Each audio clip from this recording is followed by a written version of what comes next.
LED가 많이 달려있는 이쁜 모닝을 살 수 있긴 하지만 1700만원대까지 모닝을 사자니 바로 보이는 차가 있죠. 바로 K3입니다.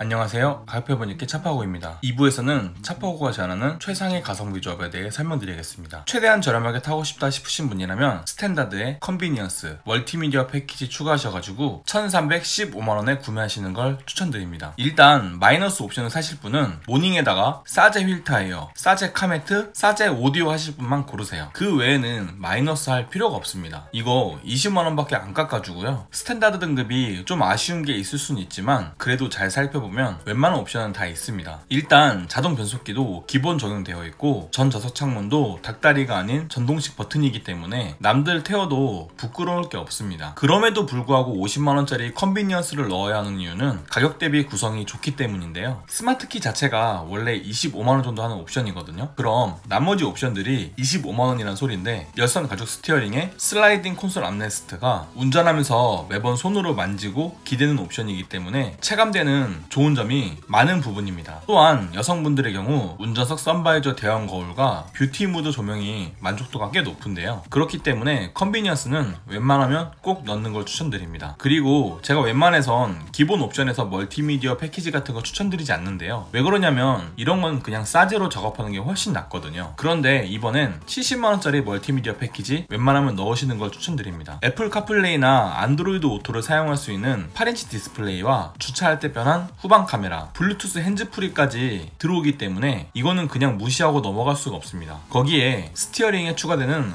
오디오 컨트롤러가 평소 운전하면서 매번 사용하는 기능들이거든요. 그런데 이거 따로 싸제로 튜닝하려면 못해도 20만원 이상은 듭니다. 그래서 멀티미디어 패키지는 웬만하면 넣으시는 걸 추천드리고요. 1번 조합이 2번 조합에 비해 부족한 게 있습니다. 가죽 시트 없는데요. 어차피 모닝 상위 등급의 가죽 시트라고 해봤자 천연 가죽 시트도 아니고 그냥 인조 가죽입니다. 엄청 고급스러운 재질이 아니기 때문에 아쉬워할 필요가 없어요. 앞좌석 열선 시트 없는데요. 근데 직물 시트 자체가 인조 가죽에 비해선 아무래도 덜 차갑기 때문에 굳이 열선 시트 없어도 차 탈만합니다. 전방 충돌 경고 없는데요. 그런데 이번 조합에 있는 전방 충돌 경고 기능은 그냥 경고만 해줄 뿐이지 자기가 알아서 멈춰주는 기능은 아닙니다. 그래서 운전할 때 앞만 잘 보고 가면은 굳이 쓸 일도 없는 기능이니까 없어도 됩니다. 유보 내비게이션 없는데요. 하지만 차값의 10%가 넘는 140만원짜리 옵션을 꼭 넣어야 될까요? 유보 내비게이션이 5년 동안 무료 업데이트가 되는 게 좋긴 하지만 뭐 스마트폰 내비게이션은 평생 무료 업데이트잖아요. 그래서 유보 기능 아쉬워할 필요가 없습니다. 웬만한 옵션은 다 있었으면 좋겠다 하시는 분은 프레스티지의 드라이브 와이즈, 컨비니언스, 멀티미디어 패키지 추가하셔가지고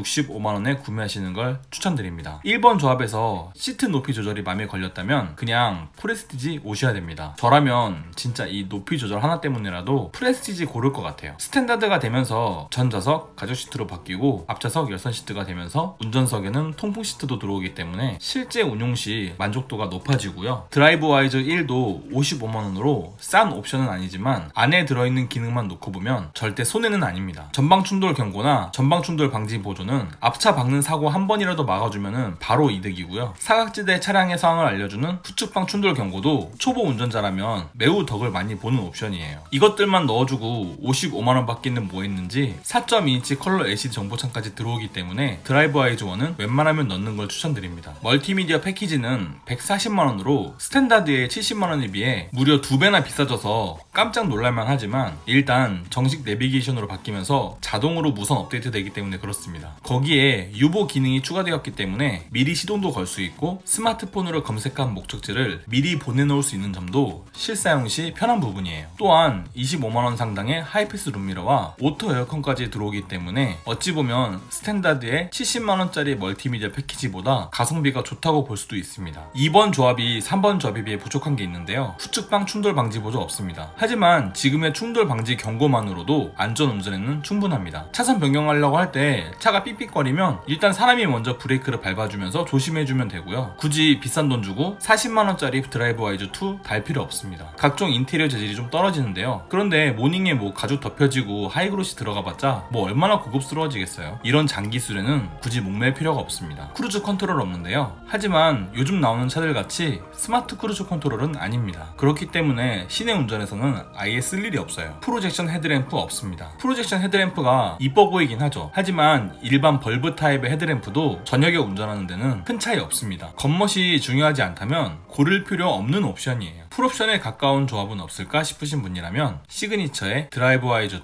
멀티미디어 패키지 스타일 추가하셔가지고 1690만원에 구매하시는 걸 추천드립니다. 이번 조합 대비 125만원 올랐습니다. 시그니처 등급이 1480만원으로 경차치고는 좀 비싸 보이는 가격이긴 하지만 기본적으로 드라이브와이즈 1과 컨비니언스가 포함되어 있습니다. 또한 사고 시 운전자의 무릎을 그나마 지켜주는 운전석 무릎 에어백은 시그니처에만 있는 옵션이죠. 실내의 경우 블랙 원톤 인테리어와 블랙 하이그로시 그레인, 도어 암레스트에 인조 가죽이 감싸지기 때문에 프레스티지에 비해 실내 고급감은 훨씬 낮습니다. 40만원짜리 드라이브와이즈 2의 경우 굳이 넣어야 되나 싶지만 일단은 이 드라이브와이즈 1의 기능들이 단순히 경고만 해주었다면 드라이브와이즈 2의 기능들은 자기가 알아서 작동하는 능동 안전 기술이기 때문에 좀 더 안전한 주행이 가능하도록 도와줍니다. 거기에 경차급에선 최초로 지원되는 차로 유지 보조 기능은 장거리 주행 시 스티어링을 알아서 움직여주기 때문에 팔의 피로를 확실히 많이 줄여주고요. 크루즈 컨트롤도 스마트 크루즈 컨트롤처럼 자기가 알아서 앞차와의 거리를 조절하는 건 아니지만 그래도 한산한 고속도로에서 쓰기엔 부족함이 없습니다. 이것도 쓰다 보면 스마트 크루즈처럼 속도 조절하며 쓸 수 있어요. 스타일은 차에 달려있는 라이트류를 싹 바꿔주는데 맹해 보였던 전조등을 4개의 LED 데이라이트가 달려있는 프로젝션 헤드램프로 바꿔주고 핸드에 달려있던 호박 전구를 사이드미러의 LED 리피터로 바꿔줍니다. 전구로 되어있던 리어램프도 존재감 있는 LED 리어램프로 바꿔주고요. 거기에 안개등까지 싹 바뀌니까 뭐 50만원 정도면 충분히 수긍해줄 만한 가격이라고 봅니다. 자, 여기서 고민이 이렇게 이것저것 시그니처에서 옵션 넣느니 좀 더 저렴하게 프레스티지에서 구성하는 게 낫지 않을까 싶은 건데요. 한번 비교해 보겠습니다. 프레스티지의 드라이브와이즈, 컨비니언스, 멀티미디어 패키지, 스타일 넣으면 1655만원으로 3번 조합 대비 35만원 싼데요. 하지만 이 35만원 차이에는 운전석 무릎 에어백, 운전석 세이프티 파워 윈도우, 블랙 원톤 인테리어, 블랙 하이그로시 그레인, 크롬 센터패시아 가니시, 인조 가죽 도어 엠레스트 감싸기까지 포함되어 있습니다. 그래서 이 정도 가격 차이라면은 프레스티지에서 이것저것 넣는 것보단 그냥 3번 조합 사시는 게 훨씬 낫습니다. 3번 조합이 4번 조합에 비해 부족한 게 있는데요. 엣지 전용 디자인이 없습니다. 하지만 엣지 넣는다고 차 디자인이 확 바뀌는 게 아닙니다. 원래 있던 부품에 하이그로시 좀 더 들어가고 알게 모르게 약간 바뀌는 수준이기 때문에 굳이 넣을 필요가 없어요. 후륜 디스크 브레이크가 없습니다. 이게 살짝 애매하긴 한데 어차피 자동차의 브레이킹은 전륜이 거의 담당합니다. 그렇기 때문에 후륜이 드럼 브레이크라고 해서 결함급으로 문제가 되는 건 아니에요. 16인치 알로이 휠 없습니다. 하지만 경차의 16인치 휠은 너무 과합니다. 경차라는 게 원래 연비와 효율 때문에 타는 건데 16인치 휠 넣으면 연비만 떨어지고 승차감만 더 안 좋아져요. 모닝 풀옵션은 얼마일까요? 시그니처의 드라이브와이즈 2, 멀티미디어 패키지, 스타일, 엣지 업 추가해가지고 1755만원에 구매하시면 됩니다. 3번 조합 대비 65만원 올랐습니다. 엣지 업은 20만원짜리 엣지와 50만원짜리 16인치 휠 타이어 후륜 디스크를 포함해서 5만원 더 깎아서 파는 옵션입니다. 거기에 여러분이 광고에서 본 오렌지 컬러 포인트를 내부에 넣고 싶으면 이거는 따로 넣는 방법이 없습니다. 무조건 엣지업을 넣어줘야 되고요. 엣지에는 여러분이 광고에서 본 멋진 실내외 디자인 파츠가 적용되어 있는 거기 때문에 이거 안 넣고 차를 출고하면 뭐야 내가 생각한 그 모닝이 아닌데? 하게 돼버립니다. 마지막으로 16인치 알로이 휠도 경차치고는 너무 큰 거 아니야 싶지만 아닙니다. 차가 작으니까 오히려 큰 휠을 끼면은 더 단단하고 멋져 보여요. 한눈에 보는 옵션표입니다. 가장 저렴하게 구매하실 분들은 1315만원에 구매하시면 되는데요. 전동 접이 사이드 미러와 버튼 시동 스마트키, 여성 가죽 스티어링, 슬라이딩 센터 콘솔, 8인치 디스플레이, 후방 카메라, 후방 주차 센서, 스티어링 리모컨까지 들어옵니다. 하지만 나는 운전석 옵션이 좀 더 필요하다 싶으신 분이라면 250만원 더 주시고 2번 조합 1565만원에 구매하시면 되는데요. 인조 가죽 시트에 앞좌석 열선 시트, 운전석 통풍 시트, 운전석 높이 조절, 전방 충돌 방지 보조와 후측방 충돌 경고, 유보 내비게이션과 하이패스 룸미러까지 추가됩니다. 하지만 나는 외장 디자인이 좀 더 중요하다 싶으신 분이라면 125만원 더 주시고 3번 조합 1690만원에 구매하시면 되는데요. 후측방 충돌 방지 보조와 세이프티 파워 윈도우, 운전석 무릎 에어백, 프로젝션 헤드램프, LED 데이라이트, LED 사이드 리피터, LED 리어램프, 프로젝션 헤드램프, 블랙 원톤 인테리어까지 챙기게 됩니다. 나는 그런 거 모르겠고 이왕 사는 모닝 풀옵션으로 사야겠다 싶으신 분이라면 65만원 더 주시고 4번 조합 1755만원을 구매하시면 되는데요. 엣지 외장 디자인에 오렌지 컬러 포인트, 16인치 휠, 후륜 디스크 브레이크까지 챙기게 됩니다. 저는 개인적으로 2번 조합 정도가 딱 좋은 것 같은데요. 물론 125만원만 더 주면 좀 더 안전하고 LED가 많이 달려있는 이쁜 모닝을 살 수 있긴 하지만 1700만원대까지 모닝을 사자니 바로 보이는 차가 있죠. 바로 K3입니다. 경쟁차종 비교해보겠습니다. 경차는 규정이 있기 때문에 모닝과 레이, 스파크의 좌우 폭과 길이는 동일하고요. 하지만 휠베이스에서 조금씩 차이가 있는데요. 레이는 모닝에 비해 휠베이스가 120mm 더 큽니다. 그래서 레이의 2열을 타보면 야, 이게 진정 경차의 뒷좌석이 맞나? 이런 생각이 들죠. 그에 비해 스파크는 모닝에 비해 휠베이스가 15mm 작은데요. 하지만 실제 타보면 그렇게 큰 차이를 느끼기는 쉽지 않습니다. 다음은 가장 중요한 가격 비교해볼 건데요. 3번 조합 기준으로 봤을 때 레이는 모닝에 비해 20만원 더 비싸고 스파크는 모닝에 비해 145만원 더 쌉니다. 전엔 레이가 모닝보다 훨씬 비쌌는데 이제는 가격 차이가 크게 안 나게 되었네요. 물론 모닝 어반이 옵션이 더 좋긴 합니다. 하지만 가격 차이가 얼마 안 나니까 실제 구매 시에는 분명히 고민이 되는 부분이긴 하죠. 그에 비해 스파크의 가격은 이제 착해 보이는 수준인데요. 경차 시장에서 100만원 정도 차이는 분명히 구매에 영향을 미치는 요소니까요. 이제 각 조합별 취등로스를 알아보겠습니다. 모닝의 취등로스는 3만원에서 20만원까지 발생하며 3번 조합 기준으로 봤을 때 약 18만원 정도 나온다고 보시면 됩니다. 경차는 기본 취등로세가 일반 차량과는 다르게 4%이고요. 거기에 50만원까지 할인이 들어가기 때문에 아무래도 일반 차량들에 비해 취등로세가 많이 싸죠. 이제 유류비 계산해 볼 건데요. 휘발유 1300원 기준으로 봤을 때 모닝은 1km 운행 시 83원이 소모되며 3만km 운행 시 248만원이 듭니다. 레이는 307만원으로 59만원 더 들고요. 스파크는 260만원으로 12만원 더 드네요. 아무래도 레이는 차가 훨씬 무겁고 박스카 형태인지라 모닝보다는 유류비가 많이 듭니다. 그래서 기름값 똑같이 500만원 쓴다고 생각하면 모닝은 6385km를 가지만 레이는 48,846km로 약 11,539km를 덜 가게 됩니다. 스파크는 57,692km로 약 2,693km를 덜 가게 되고요. 자, 이제 유류비와 자동차세를 포함한 3년 6만 km 유지비 비교해보겠습니다. 3번 조합 기준으로 봤을 때 모닝의 3년 6만 km 운행 유지비는 약 528만원입니다. 그에 비해 레이는 645만원으로 모닝에 비해 117만원 더 들고요. 스파크는 551만원으로 모닝에 비해 23만원 더 듭니다. 그래서 차량가액에 유지비까지 다 포함하여 계산해보면 3번 조합 기준 레이는 모닝에 비해 138만원 더 들고요. 스파크는 모닝에 비해 128만원 덜 듭니다. 레이가 차값만 계산했을 땐 모닝보다 20만원 더 비쌌지만 유류비에서 차이가 나기 때문에 결국 유지비에선 138만원으로 훌쩍 벌어지게 된 거죠. 그래도